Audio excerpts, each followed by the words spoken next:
About your self இன்டர்வியூவில் கேட்குற முக்கியமான கொஸ்டின்.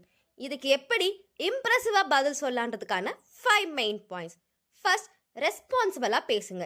இதுக்கு முன்னாடி செஞ்ச நீங்கள் ப்ராஜெக்ட்ஸ் அண்ட் உங்களோட ஒர்க் எக்ஸ்பீரியன்ஸில் நீங்கள் எந்த ப்ராஜெக்ட் ஆர் எந்த பார்ட்டில் ரெஸ்பான்சிபிள் எடுத்துக்கிட்டீங்கன்றத சொல்லுங்கள்.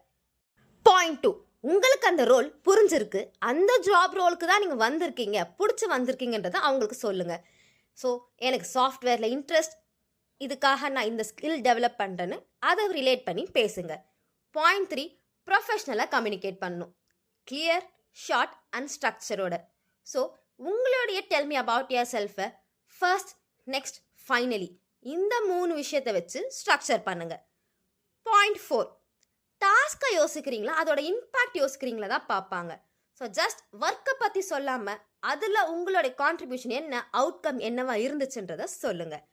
பாயிண்ட் 5, நீங்கள் க்ரோ ஆகுவீங்களா ஆர் ஜஸ்ட் ஸ்டேபிளாக இருப்பீங்களான்றதை பார்ப்பாங்க. ஸோ ஜஸ்ட் நான் லேர்ன் பண்ணிப்பேன் அப்படின்றது மட்டும் இல்லாமல் இதை லேர்ன் பண்ணி என்னோடய ப்ராஜெக்ட்க்கு இப்படி இம்பேக்ட் கொடுப்பேன், ஸோ இது மூலியமாக கம்பெனிக்கு க்ரோத் இருக்கும் அப்படின்ற மாதிரி உங்களோட டெல் மீ அபவுட் யுவர் செல்ஃபை ஸ்ட்ரக்சர் பண்ணுங்கள். All the best.